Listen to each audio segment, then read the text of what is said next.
So basically we have understood what is buoyant force. Whenever a solid is totally or partially immersed into a fluid medium, the fluid exerts normal forces at every point on the surface of the immersed solid. Resultant of all these forces is called buoyant force. नहीं? And previous classes में भी हम लोग इसके बारे में discussion कर चुके हैं कि बुआन फोर्स को अगर बी से डिनोट करते हैं, it is resultant of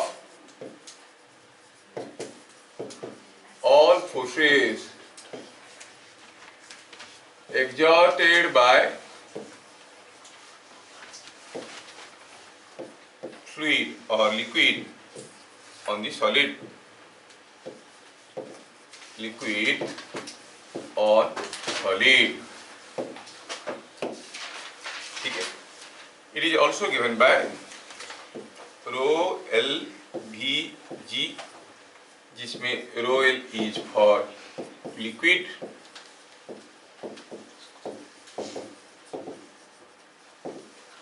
V is volume of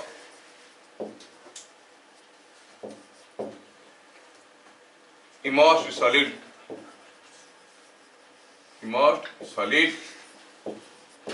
और it is the volume of liquid displaced, कुछ भी कह सकते हो. ठीक है.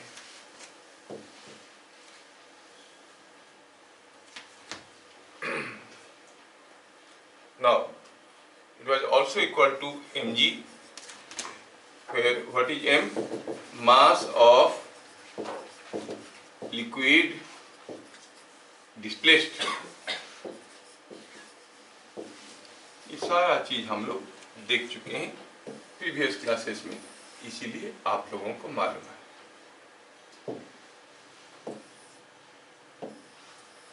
ठीक है.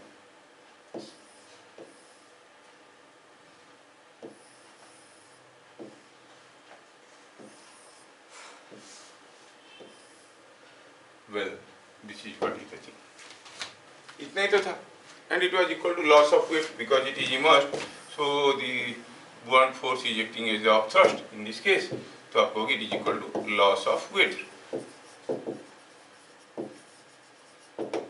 ठीक है. और डायरेक्शन के बारे में हम देख लिए कि डिपेंड करता है हाउ इट इज इमर्स्ड. ऊपर से डुबाया तो ऊपर की तरफ पुश करेगा, नीचे से तो नीचे की तरफ, साइड से डालो तो बाहर निकालने की कोशिश करेगा. और कभी जब भी कोई सॉलिड लिक्विड में डूबे हुए कुछ वॉल्यूम का लिक्विड डिस्प्लेस करेगा, उसके ऊपर पक्का बुआंट फोर्स आएगा, ऐसा कोई जरूरी भी नहीं है. हम लोग प्रीवियस क्लासेस में भी देखें क्या था कि अगर कोई एक लिक्विड है उसके अंदर में सॉलिड को ऐसे डुबो दिया तो ये जो लिक्विड इसके ऊपर जो फोर्स दे रहा है, नेट फोर्स जीरो हो गया. ना ऊपर से आ रहा है ना नीचे से आ रहा है, तो नेट बुआंट फोर्स ही जीरो. ये भी समझ में आ गया. बड़े खतरनाक और इंटरेस्टिंग क्वेश्चंस बनते हैं इसके ऊपर.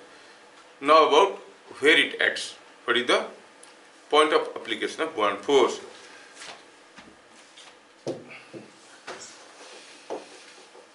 B acts at the center of volume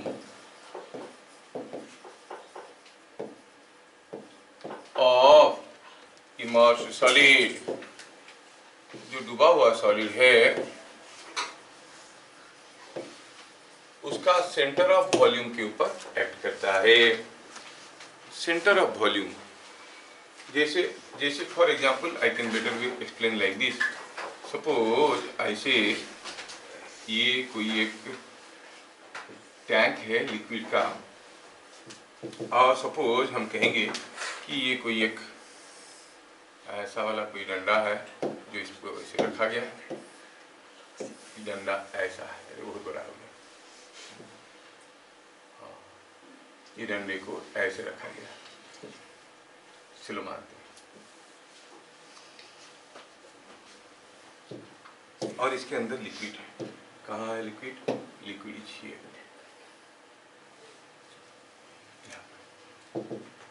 the liquid is up to this point.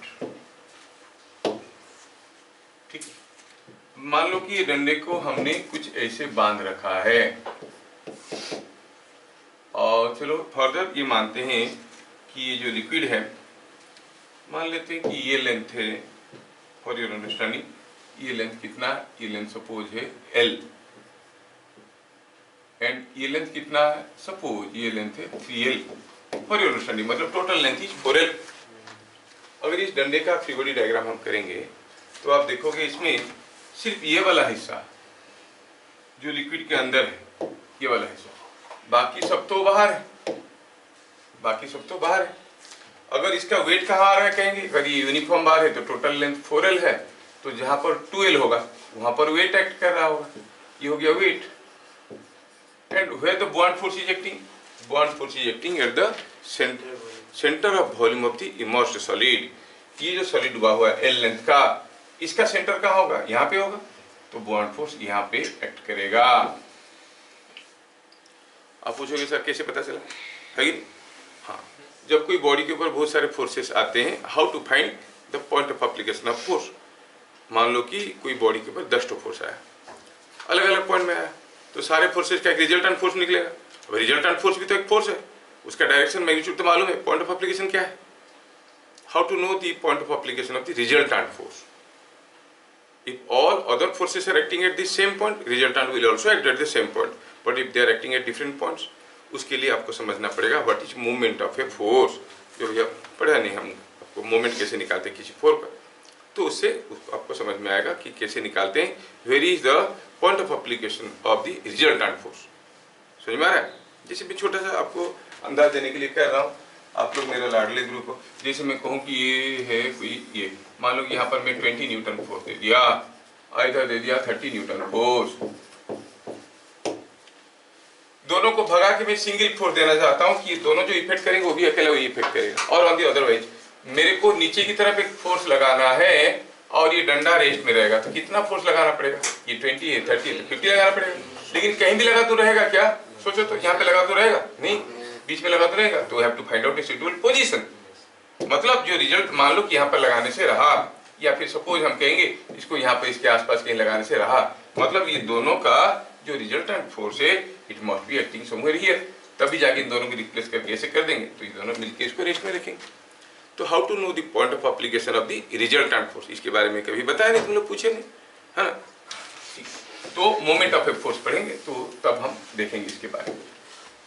हाँ, तो बात चल रहा था यहाँ पर, इसके ऊपर ढेर सारे फोर्सेस आ रहे, तो फिलहाल तो आप मान लो क्योंकि point of application of resultant force निकालने का तरीका आपको मालूम नहीं है, तो भरोसे पे काम करना है ऐसा,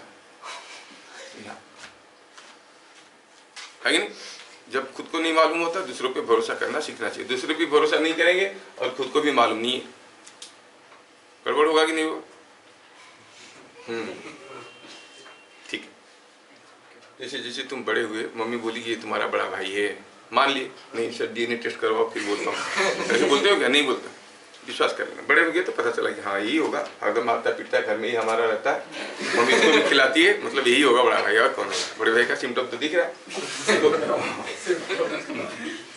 समझ में आया। तो ये हो गया, बॉन्ड फोर्स कहाँ आता है, at the point of, eight the centre of volume of the immersed solid.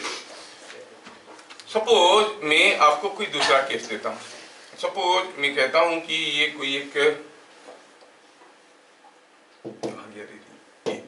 Suppose हम कहेंगे कि ये क्या हो गया है, ये कोई एक रिंग है, ठीक है, और ये कोई एक दूसरा रिंग है,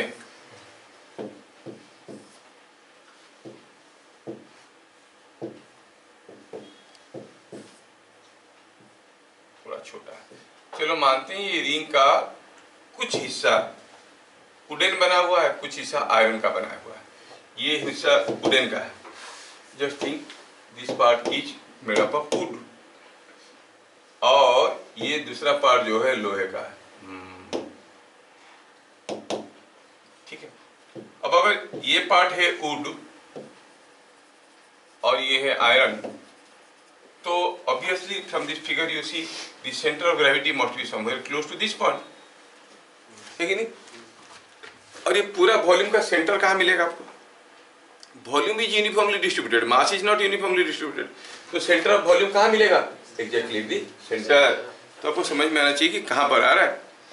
अभी अगर ये पूरे चीज को मैं किसी एक लिक्विड कंटेनर में डुबो के छोड़ देता हूँ, suppose I suspend it like this, so here is a center of gravity, so the weight of the arrangement will act somewhere here, and here is the center of volume, the bond force will act here।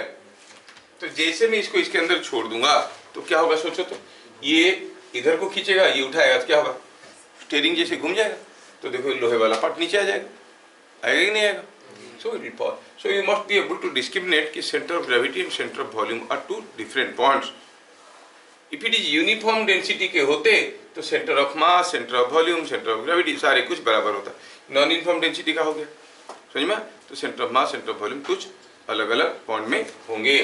क्या बातें समझ में आया? ये हो गया COM और ये हो गया सेंटर ऑफ वॉल्यूम। समझ में आया? हाँ, चलिए मैं आपको एक छोटा सा एग्जांपल दिखाता हूँ। बोल। सर जब centre of mass directly centre of volume के नीचे आ जाएगा तब क्या होगा? तब क्या होगा? लोग बोलेंगे नीचे क्या बात है? मेरे को कोई पूछा था, कोई पत्थर को पानी के ऊपर कोई पॉन्ड के पास 40 डिग्री एंगल में 20 मीटर पर सेकंड में फेंकोगे तो क्या होगा? मैं बोला भीग जाएगा, सिंपल सा चीज है। गिरेगा पानी में तो भीग जाएगा, नीचे होगा तो नीचे होगा, उसमें क्या है? नहीं सर। वो आएगा आएगा आगे, तुम जो सोच रहे हो क्या क्या हो सकता है वो ऑप्शंस आएगा। लोग कहेंगे सेंटर ऑफ मास अभी नीचे है, बस उतना ही, अभी तक तो इतना जानकारी है ना, आगे बढ़ेंगे। नहीं सर, जो मैं पूछ रही थी, हाँ बोल। जो लोहे का पीस है वो नीचे क्यों जाएगा और क्यों वो वुडन पीस नीचे नहीं रहेगा?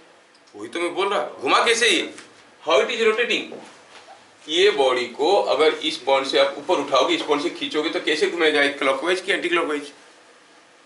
अच्छा, फिर ये नीचे रह जाने से वो नीचे ही रह जाएगा और वो फिसल नहीं पाएगा। अरे जैसे ही नीचे आ गया फिर उसके बाद क्या हो जाएगा, ये पॉइंट इसके नीचे आ गया, एक फोर्स ऊपर की तरफ, एक फोर्स नीचे की तरफ, ये घुमा पाएंगे क्या? कोई बॉडी का 2 पॉइंट को उल्टे डायरेक्शन में खींचोगे, घूमेगा क्या? घूमेगा नहीं। समझ में आ रहा है? अच्छा हाँ, आ रहे चलिए, यू आर करेक्ट। थिंकने में क्या है, थिंको। तो अब ये क्वेश्चन ये है कि सपोज जैसे वो जो पूछ रही है फ्लोटेशन के बारे में पूछ रहे हैं, हम लोग आ रहे हैं उसमें धीरे धीरे, फ्लोटेशन के बारे में देखेंगे। तो you could follow what is magnitude, what is direction and point of application of buoyant force, सारा चीज समझ में आया। आगे बढ़ते हैं। Let us see one effect, flotation. कोई बॉडी फ्लोट करने का कंडीशन क्या है? कोई बॉडी अगर फ्लोट कर रहा है लिक्विड में, तो चलिए ये हो गया कोई कंटेनर ऑफ लिक्विड और इसमें कोई एक ब्लॉक फ्लोट कर रहा है। चलो मानते हैं ये हो गया वो ब्लॉक जो फ्लोट कर रहा है, ये क्या है, ऐसा ब्लॉक। और पता चला कि ये जो लिक्विड है वो इसमें कुछ यहाँ तक है। अब इसके बारे में हमें देखना है, नीचे से लिख करेंगे। हाँ, अब इसके बारे में हमें देखना है। ये सॉलिड अभी इसमें फ्लोट कर रहा है, क्लियर। चलिए यहाँ पर कुछ वैल्यूज लेते हैं। VI, ये रो L डेंसिटी ऑफ लिक्विड, इसका डेंसिटी रो S। तो यहाँ पर कुछ टर्म्स लेते हैं। V is total volume of immersed solid, V is total volume of immersed solid, ठीक है। V is total volume of immersed solid. VI is volume of solid inside liquid, ठीक है। और rho L density of liquid,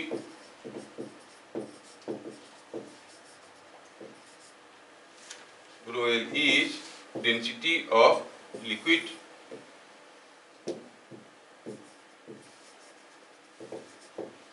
और रो S क्या हो गया, density of solid. Rho S is density of solid. सारा चीज इस पर कन्वेंशनल नोमेनक्लेचर। कोई बॉडी फ्लोट कर रहा है का कंडीशन क्या हुआ, गिर नहीं रहा है, डूब नहीं रहा है। क्यों नहीं डूब रहा है? डूबेगा भी तो क्यों डूबेगा, इट्स वेट, वेट के चलते डूबेगा। तो वेट उसको डुबा नहीं पा रहा है, डुबाने की कोशिश कर रहा है, but there is upthrust which is counter balancing the weight. तो अगर इस बॉडी का फ्री बॉडी डायग्राम करेंगे तो there are only two forces acting, one is the weight, other is the upthrust. और ये रेस्ट में float कर रहा है, मतलब रेस्ट में, रेस्ट में है का मतलब B is equal to weight. तो कभी भी कोई भी बॉडी फ्लोट कर रहा है मतलब उसका अपरेंट वेट कितना है, 0 है कि नहीं। तो आप कहोगे it has lost all its weight as the buoyant force is counter balancing the gravity. तो आप कहोगे पहला कंडीशन हुआ फॉर ए फ्लोटिंग बॉडी, कोई भी बॉडी अगर फ्लोट कर रहा है the buoyant force must be equal to weight, buoyant force must be equal to weight. कोई भी बॉडी अगर फ्लोट कर रहा है तो बॉन्ड फोर्स इसको काउंटर कर रहा है, ये नहीं कि कहीं से झुलाए, फ्रीली फ्लोट कर रहा है। और आप जानते हो बॉन्ड फोर्स होता है density of liquid into volume of liquid displaced into ji.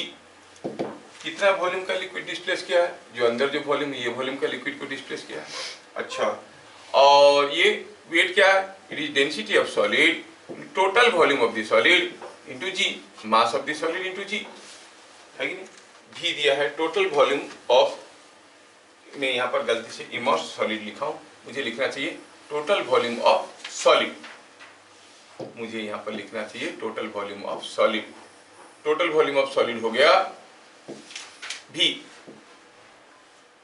We आई क्या है, volume of solid inside liquid. हाँ वी आई हो गया, लिखने में थोड़ा सा गड़बड़ हो गया था, अभी बात समझ में आया। तो what is the mass of the solid, rho S into V, that into g is the weight of the solid.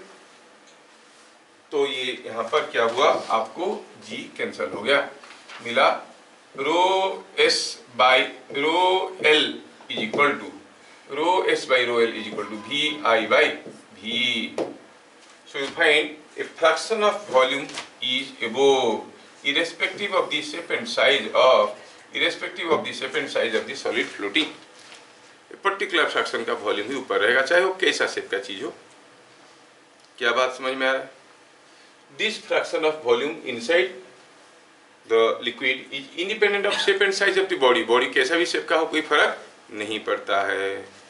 मान लो कि दिस इज 80%, तो 80% सॉलिड, चाहे वो स्पेरिकल हो तब भी 80% रहेगा लिक्विड लेवल के नीचे, क्यूबिकल हो, कोनिकल हो, सिलिंड्रिकल हो, कोई रेगुलर शेप का हो, 80% विल बी ऑलवेज इनसाइड जब ये फ्लोट कर रहा होगा। ये देखना है कि the volume inside the liquid is the fraction of volume inside the liquid is independent of shape and size of the liquid solid, and it depends only on the density of the solid and density of liquid। क्या बात समझ में आया। कहने का मतलब है क्योंकि कभी कभार हम लोग शेप एंड साइज से गुमराह हो जाते हैं, तो क्या देखें, so fraction of volume of solid inside the liquid is independent of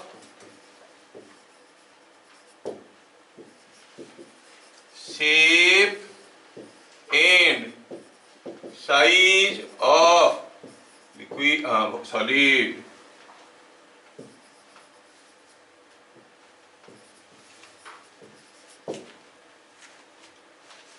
समझ में आया क्या।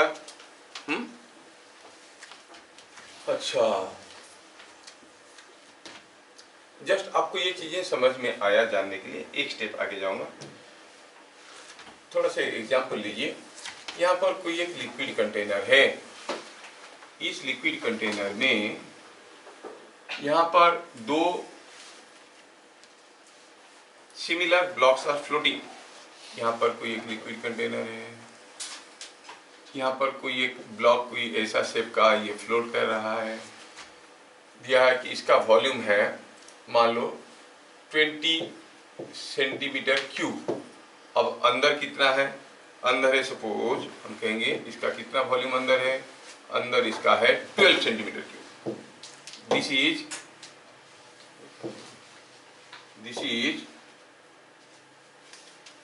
इसके अंदर जो है वो 12 सेंटीमीटर क्यूब है। मान लो कि this is made up of कोई एक मटेरियल, वुड है,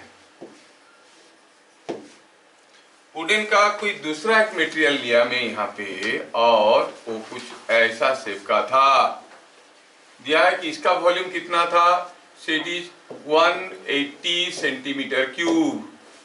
पूछा है बताओ what is the volume outside the liquid. क्या बात समझ में आ रहा है? ऐसा वाला वुडन ब्लॉक जब फ्लोट करता है अंदर रहता है 12 सेंटीमीटर क्यूब। टोटल कितना है 20 टोटल वॉल्यूम था 20 सेंटीमीटर क्यूब। यहाँ पर अंदर पानी में कितना रहा 12 सेंटीमीटर क्यूब। जब कोई 180 सेंटीमीटर क्यूब वाला वुडन ब्लॉक इस सेम लिक्विड में फ्लोट करेगा, it is floating in the same liquid, तो आप क्या कहोगे? सेम लिक्विड में फ्लोट करेगा तो आप क्या कहोगे? बाहर कितना वॉल्यूम रहेगा? What is the volume here? Fraction will be same, the fraction of volume inside remain same. ये कितना फ्रैक्शन था? 12/20, 3/4 था ना, 12/20 3/4 होता है, 3/5 सॉरी। हाँ, तो 3/5 पार्ट, तो इसका 3/5 पार्ट अंदर रहेगा, मतलब अंदर कितना रहेगा 108, अंदर रहेगा 108, और लिख सकते हैं यहाँ पे अंदर हो जाएगा वॉल्यूम इनसाइड कितना हो जाएगा 180 इंटू 3/5। ये 3/5 कहाँ से आया, समझ में आया क्या? द फ्रैक्शन ऑफ वॉल्यूम, तो that is coming out to be 108 centimetre cube. तो बाहर कितना मिलेगा? Obviously 72। Volume outside is 72 centimetre cube. क्या बातें पकड़ में आ रहा है? घुमाने के लिए कुछ भी करके पूछेंगे। तो ये फिगर से हमें समझ में आया, इन either case if it is would, दोनों ही केस में सेम मटेरियल होना चाहिए। मटेरियल मत भी सेम, अगर हम कहेंगे एक केस में वुड ले लिए दूसरे केस में कोई दूसरा ले लिए तो नहीं होगा। दोनों केस में दिस मटेरियल का डेंसिटी सेम होना चाहिए।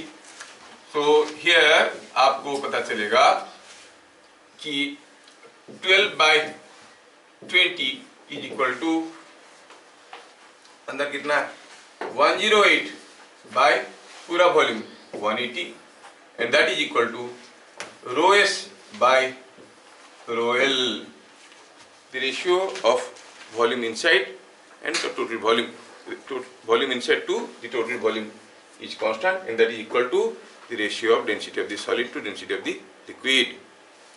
समझ में आया? आया कि नहीं आया? जैसे दूसरा एग्जाम्पल,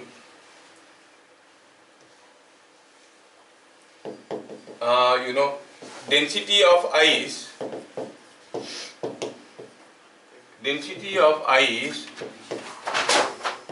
किसको ग्रेविटी खींचा? डेंसिटी ऑफ आइस इज 0.9 ग्राम पर CC. Density of water is 1 gram per cc. If an ice cube of side length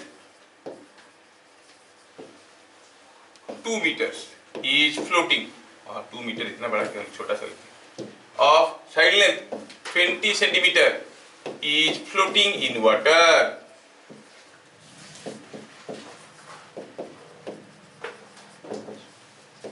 find height of top surface of ice above level of water। क्या बात समझ में आया? Question समझ में आया?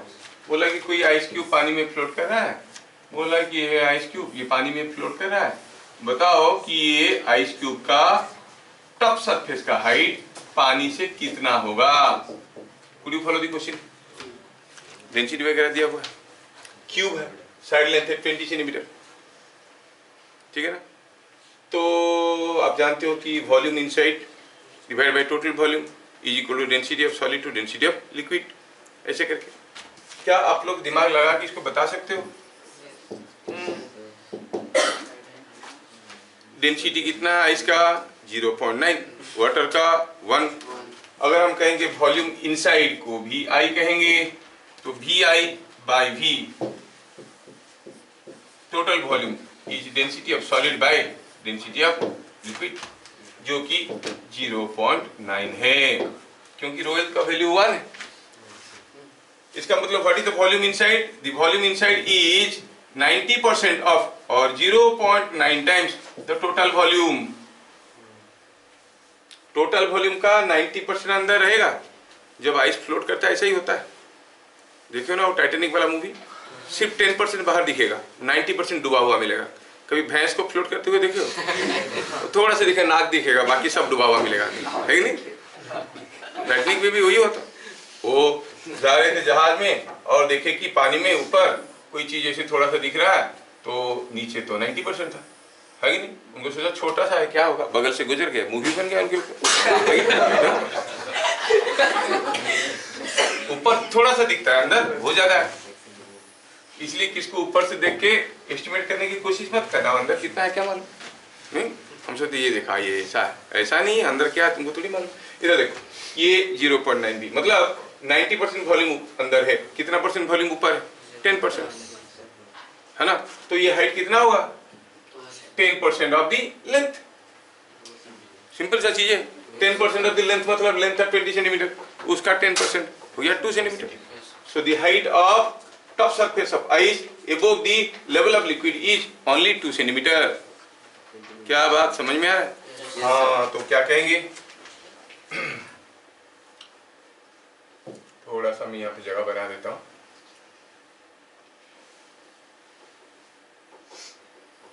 हाँ ठीक है,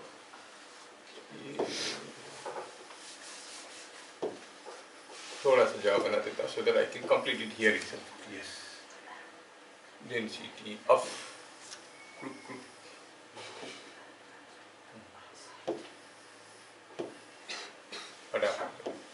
क्या आप लोगों को समझ में आया?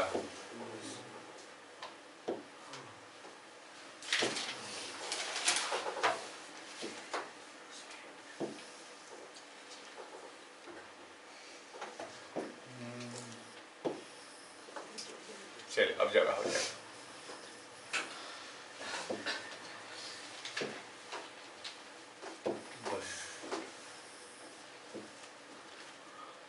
खत्म कर दिए? तो पता चला what is the height.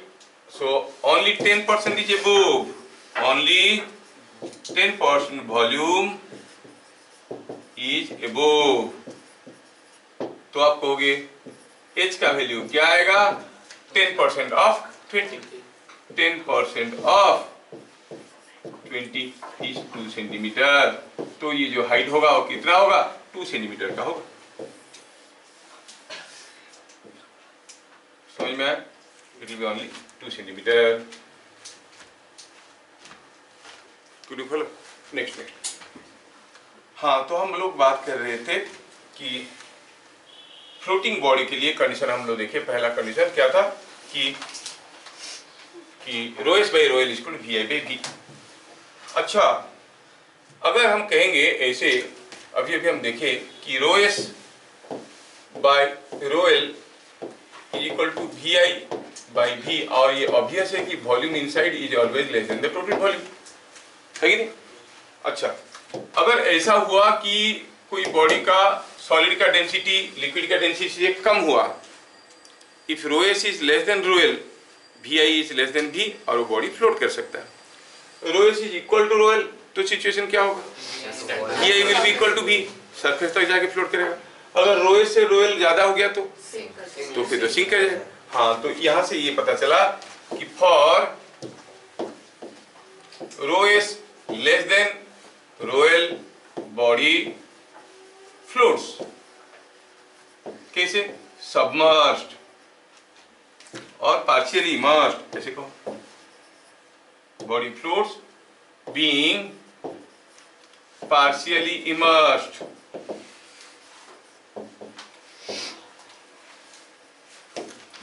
If rho S is equal to rho L, तब भी बॉडी फ्लोट करेगा। Body floats being totally immersed. कैसे फ्लोट कर रहा है? पूरा डूबे हुए फ्लोट करेगा। And rho S is more than rho L, body sinks।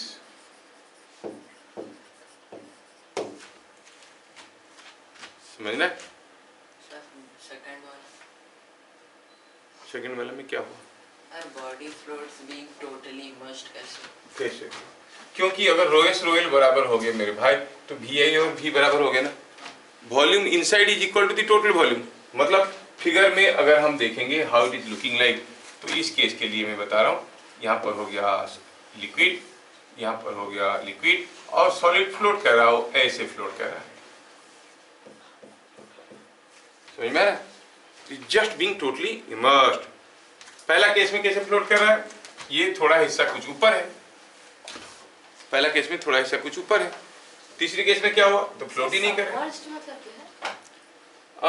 Submerge को कभी कभार पार्शियली इमर्ज कह सकते हो, फिर मर्ज हो गया कह सकते हो, सबमर्ज हो गया तो टोटली इमर्ज भी कह सकते हो। इसलिए सबमर्ज कहने में डिक्शनरी थोड़ा गड़बड़ हो जाएगा। इंग्लिश मेरा पुअर इसलिए मैं भगाया उसको। क्या लिखा? Partially emerge. तेरे को समझ में आया? मेरे को समझ में? फिजिक्स पढ़ाऊंगा कि इंग्लिश? एक्स्ट्रा चार्ज लगेगा? हम सबमर्ज इंग्लिश में नहीं लोकल है। नहीं, सबमर्ज्ड मतलब तो हो गया कि पूरा मर्ज करके उसके अंदर, सब पार्शियली इमर्स्ड ऐसे भी समझ सकते हैं। सबमर्ज्ड का मतलब अगर सबमर्ज मतलब टोटली नहीं, कहाँ बोला टोटली? मर्ज्ड मतलब डूबा हुआ है, सबमर्ज मतलब हो सकता है पार्शियली डूबा हुआ है। So when I am confuse with English, physics का फीस लिया हूँ तो मेरे को इंग्लिश मैथमेटिक्स सब करवाएगा क्या? पागल है क्या? जो नहीं आता मेरे को जबरदस्ती बदलना, वो भी कैमरा में कर रहा है। देखो आया समझ में? इसलिए मैं सबमर्ज टू अवॉइड कंफ्यूजन में लिखा हूँ पार्शियली इमर्स्ड। बात सही हुआ ना? हाँ, तो फिर जबरदस्ती छेड़का नहीं कर रहा है। हाँ, ये हो गया। अच्छा, तीसरा चीज है यहाँ पे,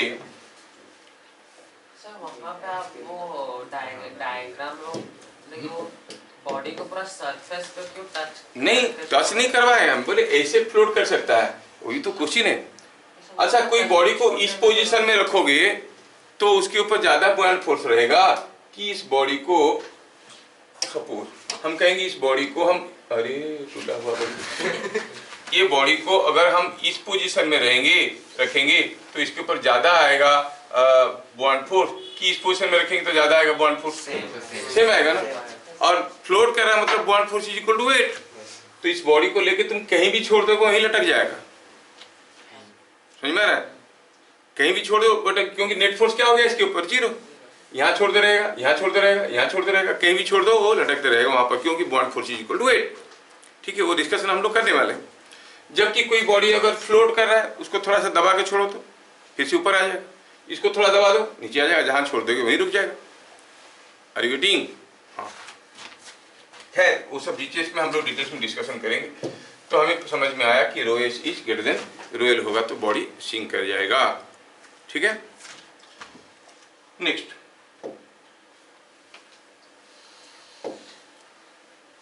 बीट नंबर 3।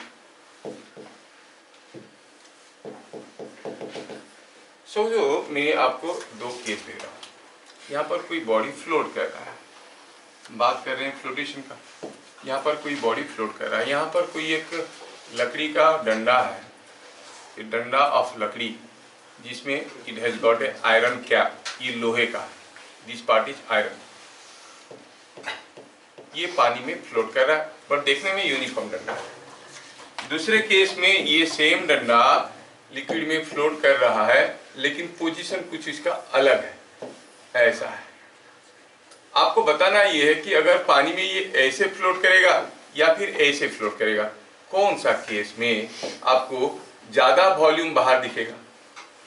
सोचो, in which case more volume of liquid volume of solid is seen outside. जब आयरन वाला नीचे, ये ऊपर वाला आयरन है, नीचे वाला वुड है, जबकि यहाँ पर क्या हुआ, ये वाला हिस्सा वुड है और ये वाला हिस्सा आयरन है। क्वेश्चन ये है कि हम आयरन को टॉप पे रख के भी ऐसे फ्लोट करवा सकते हैं, इसको भी ऐसे रख सकते हैं। कौन सा केस में ज्यादा वॉल्यूम बाहर रहेगा? हाँ, तो देखना है कि इसका एवरेज डेंसिटी है, total mass by total volume. नहीं, the ratio of volume inside is always equal to density of the solid by density of the liquid, that is the average density of the solid. तो मतलब ratio same रहेगा, यहाँ पर जितना volume बाहर है यहाँ पर उतना ही वॉल्यूम बाहर रहेगा। दोनों ही केस में ये फ्लोट कर रहा है। Now let us carefully see what are the forces acting on it. ये पार्ट वुड है और ये पार्ट, ये नीचे वाला आयरन है। पहला केस में आप देखोगे इसका जो सेंटर ऑफ ग्रेविटी होगा वो कहाँ पे होगा? आयरन पार्ट के आसपास होगा, यहाँ पे कहीं होगा। Are you getting? तो यहाँ पर आ रहा होगा वेट, पूरा का वेट यहाँ पे आ रहा होगा, और इस केस में इसका भी यहाँ पर होगा, है कि नहीं? पहला केस में बुआंट फोर्स कहाँ पे आ रहा होगा? अगर हम बात करें बुआंट फोर्स का, तो it is eight the centre of the immersed volume of the solid, नहीं? तो जो डूबा हुआ सॉलिड है ये है, उसका सेंटर कहाँ है? यहाँ। तो यहाँ पे आ रहा होगा बुआंट फोर्स। ये डूबा हुआ सॉलिड कौन है? ये इसका सेंटर कहाँ होगा? यहीं पे कहीं आसपास होगा, तो यहाँ पे होगा buoyant force. Are you getting? बात समझ में आया? यहाँ पर भी बुआंट फोर्स वेट की बराबर है, इसलिए रेस्ट में। यहाँ पर भी बुआंट फोर्स वेट की बराबर है, इसलिए रेस्ट में। सब कुछ ठीक ठाक चल रहा था। कोई शैतान आया, आके इसको थोड़ा टेढ़ा कर दिया। जैसे मैं इसको टेढ़ा करता हूँ तो बुआंट फोर्स तो ऐसे एक्ट कर रहा था, वेट ऐसे एक्ट कर रहा था। क्या हाल है? ये वापस चले जाएगा कि गिर जाएगा? सोचो, ये इसको खींच रहा है, इसको उठा रहा है, तो टुपुक करके घूम जाएगा, घूम जाएगा नहीं? तो आपको होगी घूम जाएगा, मतलब इसको थोड़ा सा डिस्टर्ब करो और छोड़ो तो वापस नहीं आ रहा है, गिर रहा है। तो ये कौन सा इक्विलिब्रियम में है? Unstable equilibrium. बात समझ में आ रहा है? जबकि इस केस में देखो तो इसको मैं थोड़ा टेढ़ा करके दिखाता हूँ, ये ऐसा हुआ तो आप कहोगे इसको टेढ़ा कर दिए तो बी ऐसे ऊपर की तरफ आ रहा था, वेट नीचे की तरफ आ रहा। अब क्या होगा? टेढ़ा करके छोड़ देंगे, ये ऐसे घुमाने की कोशिश करेगा, ऐसे घुमाने की कोशिश करेगा, फिर से सीधा हो जाएगा। तो स्टेबल इक्विलिब्रियम। तो कोई बॉडी फ्लोट करते वक्त स्टेबल इक्विलिब्रियम में कब होता है? जब centre of gravity is below the centre of buoyancy. समझ में आ रहा है? और अनस्टेबल इक्विलिब्रियम में कब? जब centre of gravity above the centre of buoyancy. समझ में आ रहा है? Buoyant centre. तो क्या लिखेंगे इसमें?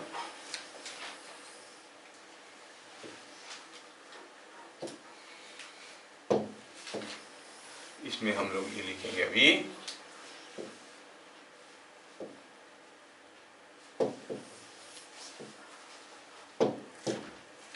the body if center of gravity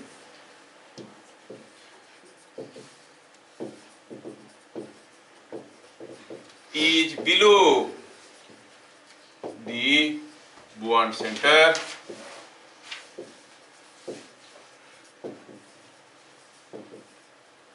the body is in stable equilibrium, body floats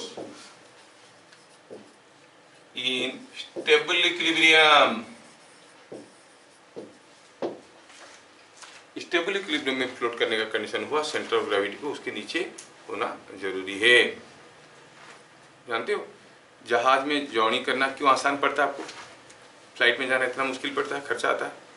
it is because वो आपको लेने के लिए नहीं जाता है। मोस्टली वो लोग क्या करते हैं, वो उसके मान लो कि कोई जहाज जा रहा है, ये सपोज ये है कोई पानी में जाता हुआ जहाज, और आप लोग सब इधर खड़े हो देख रहे, है ना? तो इसका सेंटर ऑफ ग्रेविटी कहाँ है? Close to your mass. Centre of mass कहाँ हुआ? यहाँ। थोड़ा अगर हम कहेंगे कि हवा चला तो पता चला टपक कर जाए।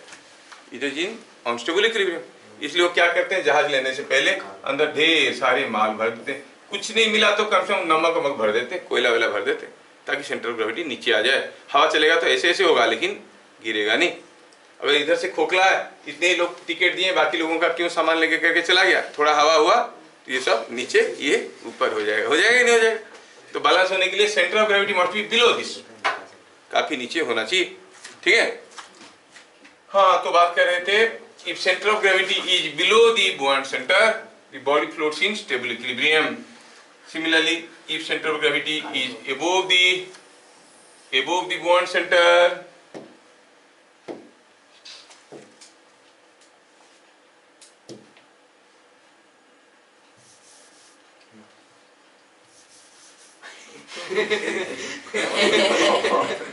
हाँ, हंसने में मजा आता है। तो बात कर रहे थे,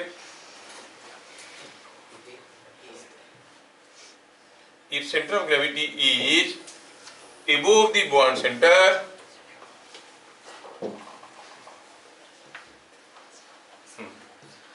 above the buoyant center, gravity is above the buoyant center,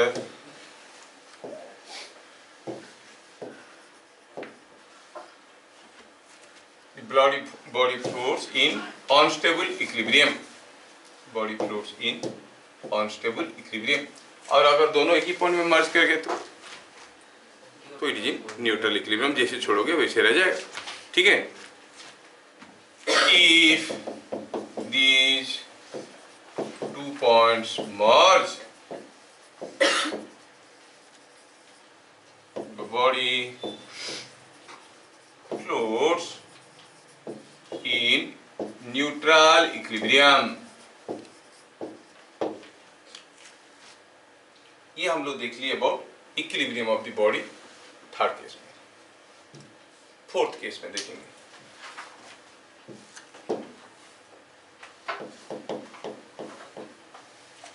fourth case में अगर कोई फ्लोट करता हुआ बॉडी मेल्ट कर जाएगा, आइस ब्लॉक फ्लोट कर रहा था, मेल्ट कर गया, और आइस का कुछ हिस्सा पानी से ऊपर था, जब वो मेल्ट कर जाएगा जो कंटेनर है उसमें पानी का लेवल सेम रहेगा कि बढ़ेगा कि घटेगा? सेम रहेगा। केसेस आएंगे, ढेर सारे केसेस। अगर वैक्स केरोसिन में कर रहा था, मेल्ट कर गया तो डिपेंड करता है, क्योंकि वो मेल्ट करने से क्या निकलता है उसके अंदर, उसके ऊपर डिपेंड करता है। Let's see, when a floating ice cube or ice block melts, ice block in water, floating ice block in water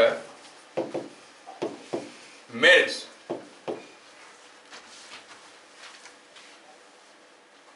the level of, sentence थोड़ा गंदा लगा रहा। When a floating ice block melts, when an ice block floating in water melts, कितना सुंदर लग रहा है। हाँ, when an ice block floating in water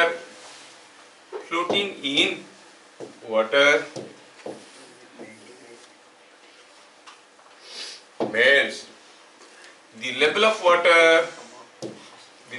of water in container increases, remain same,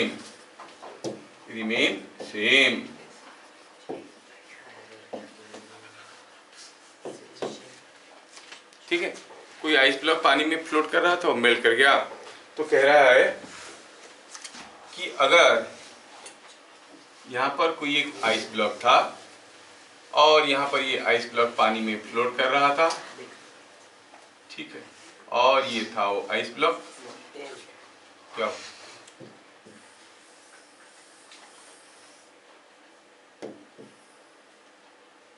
ये आइस ब्लॉक पानी में फ्लोट कर रहा था, और आप देख रहे हो कि ये मेल्ट करने के बाद भी उसका लेवल वही है।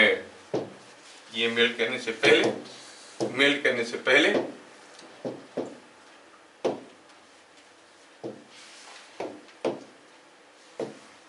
और ये मेल्ट करने के बाद,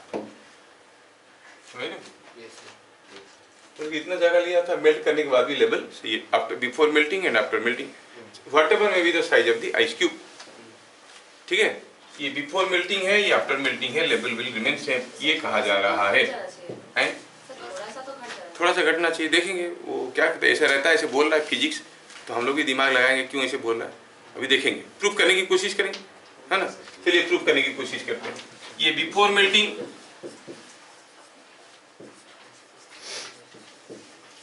ऐसे आपको लग रहा है कि थोड़ा सा घट जाना चाहिए, हाँ, और फिजिक्स बोल रहा है कि बराबर रहता है। ये आफ्टर मेल्टिंग,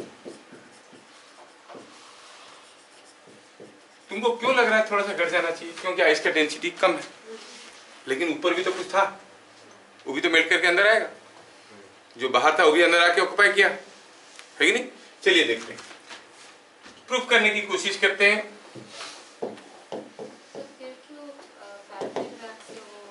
अरे वो बात अलग है, जब आइस मेल्ट करता है पानी निकलता है, जब वैक्स मेल्ट करता है केरोसिन थोड़ी निकलता है, दूसरा निकलता है। मान लो कोई आइसक्रीम फ्लोट कर रहा था पानी में, अब अगर मेल्ट करेगा it will not remain same, it may change, क्योंकि उसमें से कुछ मलाई निकलेगा, उसका डेंसिटी अलग है ना।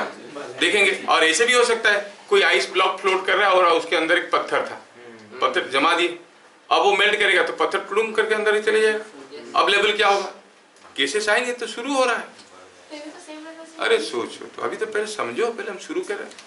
हाँ, ज्यादा दिमाग पे प्रेशर मत दो। अभी देखिए, ये जो सॉलिड था यहाँ पे, ये जो सॉलिड था, मैं इसको ऐसे ड्रॉ करता हूँ। मैं क्या करता हूँ, यहाँ पर जो हमारे पास एक सॉलिड था, ऐसे, let me draw it here.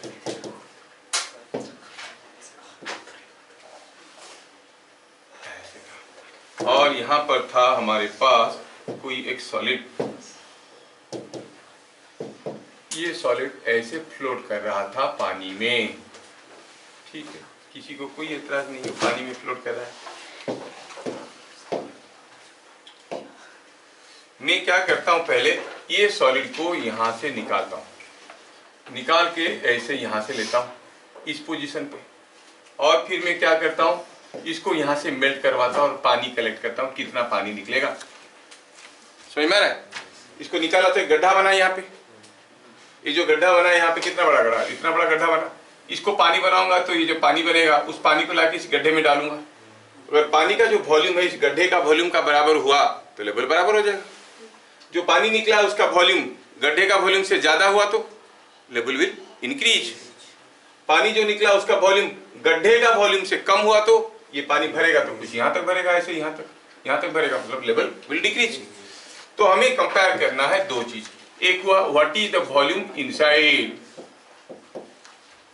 VI, ये क्या होता है, density of solid by density of liquid into V, total volume, है कि नहीं, क्योंकि VIB V is equal to ρS by ρL, समझ में आ रहा है। अच्छा, this is volume occupied by ice inside water. अच्छा, V डैश क्या है, वॉल्यूम ऑफ वाटर, ध्यान से देखना, coming out of melting ice, जो आइस मेल्ट कर रहा है इसमें से कितना वॉल्यूम निकल के आएगा, मेल्टिंग आइस से कितना वॉल्यूम का पानी निकलेगा, ठीक है। अच्छा, अगर हम कहेंगे कि ये आइस है कुछ 50 ग्राम का, पानी होगा तो कितने ग्राम का पानी बनेगा, 50 या उससे ज्यादा या कम, आइस का डेंसिटी कम है, सबको मालूम है, तो 50 ग्राम का आइस मेल्ट करेगा, कितना पानी निकलेगा, 50 gram, because mass is the stuff, the content in it. तो इसका मतलब पहले हम देखेंगे कि इसमें से कितना पानी निकल रहा है। पानी का मास अगर मिल जाएगा तो वहां से पानी का वॉल्यूम भी पता कर लेंगे। What is the mass of ice, आप कहोगे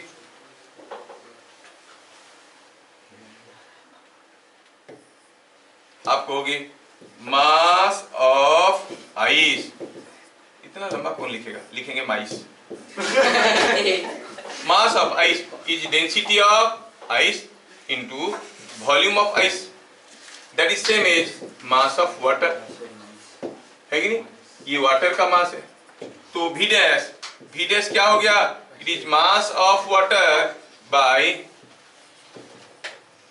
डेंसिटी ऑफ वाटर, है कि नहीं। डेंसिटी ऑफ वाटर की जगह क्या लिखेंगे, ρL लिख रहे हैं हम लोग यहाँ पे। क्या बात समझ में आ रहा है। Mass of water coming out is same as mass of ice. तो वॉल्यूम V डैश जो निकाले हैं वो क्या था, volume of water coming out of melting ice. ये थोड़ा यहाँ पर ज्यादा जगह ले लिया, चल छोटा आ गया।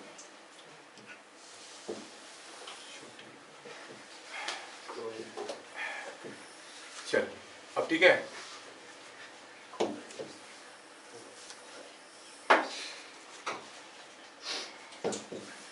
क्या मैं समझा पा रहा हूं? So what is the mass of water? Mass of water को m लिखो यहाँ, ठीक है जी। Same is mass of water।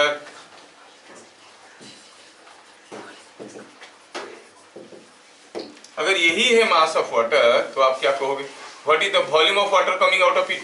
It is mass of water by density of water, है ना? So volume of water coming out V dash is equal to rho S भी by rho L. हुआ कि नहीं हुआ? तो क्या देख रहे हो, कितना वॉल्यूम का पानी निकलेगा इसमें से जब ये मेल्ट करेगा। V डैश वॉल्यूम का पानी इसमें आएगा। वो V डैश कितना है, rho S B by rho L. पहले ये कितना जगह ऑक्युपाई किया था, rho S B by rho L, मतलब गड्ढा भर जाएगा। भर जाएगा नहीं भर जाएगा? मतलब level of liquid in the container will increase और डिक्रीज और रिमेन सेम? सेम। तो क्या लिखे, as V I is equal to V dash the level of liquid remain same.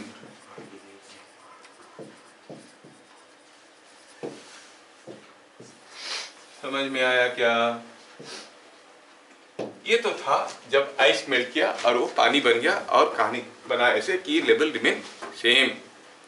मान लो कि दूसरी किस्म की सॉलिड था, कोई वैक्स फ्लोट कर रहा था, पानी गर्म था, धीरे धीरे मेल्ट कर गया। Now what happened to the level of the liquid in the container? तरीका वही है, आपको निकालना है what is the volume of liquid coming out. अगर ये वॉल्यूम इससे कम हो गया तो लेवल विल डिक्रीज, ज्यादा हो गया लेवल विल इंक्रीज, है कि नहीं? तो let us develop the generalised formula. ठीक है, तो ये हम लोग देख लिए melting of ice in water. अब जो मैं बताने वाला हूं वो तुम्हारे बुक में नहीं है, लेकिन हायर फंडा के लिए चाहिए। ए solid of density rho s is floating in a liquid of density rho o।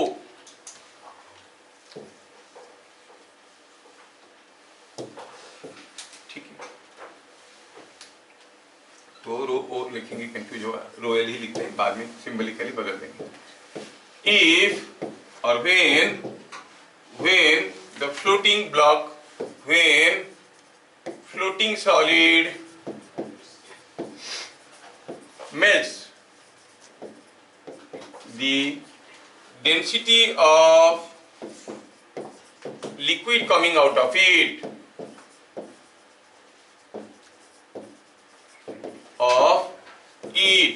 is rho S L. ये समझिए सॉलिड से लिक्विड बना है, ठीक है ना? Now we have to derive the conditions. What will happen to the level of container, level of liquid in the container. Rho S हो गया density of solid, rho L हो गया density of liquid in the container. जो solid melt किया उससे कुछ liquid निकला, जो लिक्विड निकला वो कुछ नया चीज है। मान लो वैक्स गर्म पानी में फ्लोट कर रहा था, मेल्ट करेगा तो ऑयल निकलेगा, जो ऑयल निकलेगा उसका डेंसिटी हुआ रो एस एल। बताना है कि level of liquid in the container will increase decrease और रिमेन सेम। बात समझ में आया? तरीका क्या हुआ? तरीका हुआ दो स्टेप। एक तो हुआ पहले जब ये फ्लोट कर रहा था, देखो कि कितना वॉल्यूम में ऑक्युपाई किया था, this was the volume inside.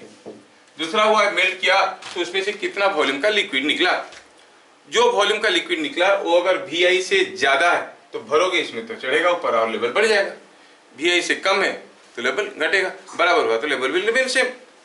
तो कब लेवल बढ़ेगा कब लेवल घटेगा उसका कंडीशन हमें डेवलप करना है, ठीक है? तो पहले हम निकालना चाहेंगे what is the volume occupied by the floating solid. Step में करेंगे। Step 1 VI volume of solid, volume of solid inside liquid. ये सबको मालूम है क्या है formula? It is density of solid by density of liquid into total volume. इसमें कोई दो राय नहीं है, ठीक है? क्या हुआ, ऐसे दुखी क्यों दिख रहा? समझ में आ रहा ना? हाँ। थ्योरी पढ़ा, आज कुछ भी न्यूमेरिकल नहीं कराया, खाली थ्योरी करवा रहा हूँ। अगले क्लास छोटे छोटे न्यूमेरिकल करवाएंगे। समझ में आ रहा? ये हो गया rho S by rho L into V, ये हो गया। स्टेप 2, स्टेप 2 क्या हो गया? Mass of liquid coming out of melting solid is equal to density of the solid into total volume. यही तो है मास। V हो गया total volume of the solid. तो V dash step 3, V dash क्या है? स्टेप 3 में हम निकाल रहे हैं V डैश। क्या है V डैश? ऐसे ही प्रीवियस केस को भी कर सकते थे, आप लोग समझ गए हो। V डैश हो गया volume of liquid coming out of melting solid. क्या मेरी बात समझ में आ रहा है? कितना वॉल्यूम का लिक्विड निकलेगा? तो mass of the melting solid मालूम है, mass of the liquid coming out of the melting solid ये है। So it is rho S into V by density of the liquid coming out of the solid, जिसको हम लोग रो S L कहते थे। क्या बात समझ में आया? अच्छा, तो कंक्लूजन में मिला स्टेप 4 में हम कर रहे हैं एनालिसिस। टाइम हो गया क्या? एनालिसिस देख रहे हैं। हम देखें कि जो वॉल्यूम इनसाइड था वो था rho S by rho L into V, और जो V डैश था volume of liquid coming out of the melting solid, it was rho S into V by rho S L. If जो solid melt किया उससे कुछ liquid निकला, वो liquid और कंटेनर का लिक्विड दोनों बराबर है। जैसे आइस मेल्ट किया, पानी में फ्लोट कर रहा था, आइस से क्या निकला? पानी पानी पानी, हर जगह पानी पानी, हर जगह पानी पानी, तो रो एल और रो एस एल बराबर हो गया। So if rho L is equal to rho S L, ice melt कर गया, पानी में फ्लोट कर रहा था, मेल्ट कर गया, अगर ये दोनों बराबर है, ये दोनों बराबर है, तो आप क्या कहोगे? V I is equal to V dash. देखो न्यूमरेटर तो दोनों का ऐसे ही बराबर है कि नहीं? तो V I is equal V dash, level remain same, level remain same, level of liquid in the container does not change, level of liquid in the container, level of liquid in container remain same। क्या मैं समझा पा रहा हूं?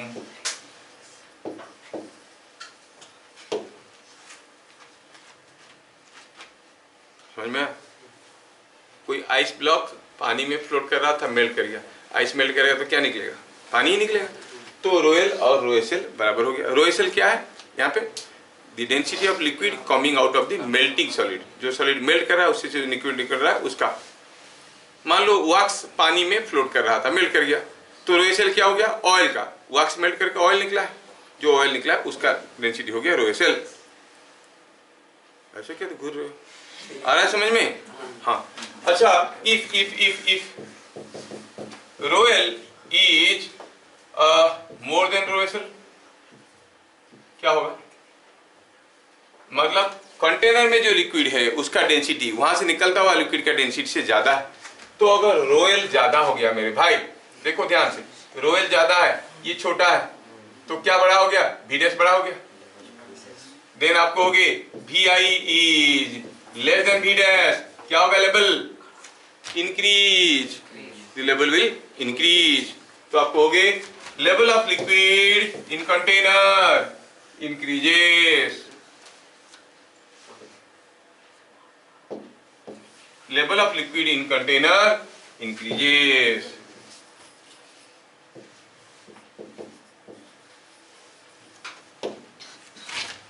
और अगर कम हो गया तो you can understand।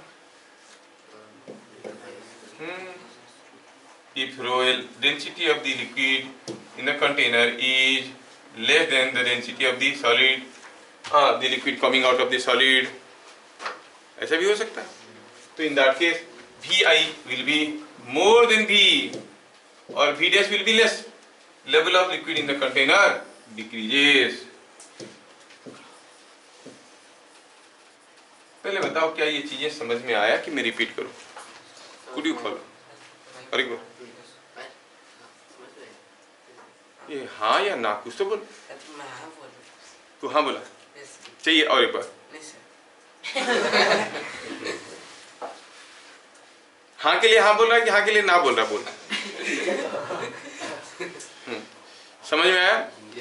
बेसिकली हम कर क्या रहे हैं, पहले निकाले जब वो फ्लोट कर रहा था कितना वॉल्यूम ऑक्यूपाई कर रहा था, फिर लेके इसको बाहर मेल्ट कर दिए, जो वॉल्यूम का लिक्विड निकला उसको वी डैश बोले। वी डैश अगर वी आई से ज्यादा हुआ तो level will increase, V dash अगर वी आई से कम हुआ लेवल विल डिक्रीज, और वी आई बराबर हो गया तो लेवल विल रिमेन सेम। बात समझ में आ रहा है? Now you think and tell. A wax block was floating in water, it melts. Wax melt करेगा तो क्या होगा? ऑयल निकलेगा, ऑयल का डेंसिटी तो पानी से कम ही है। What will happen to the level of liquid in the container? मतलब rho S L is less than rho L, level will increase. क्या बात समझ में आ रहा है? ऐसा। तो ये कंक्लूजन को आप लोग याद रखना। बड़े खतरनाक क्वेश्चन बनते हैं इसके ऊपर।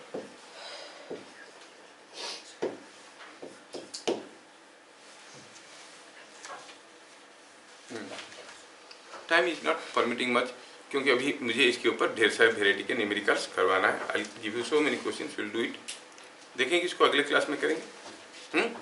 फिर मिलेंगे अगले क्लास, तब तक के लिए जय हिंद।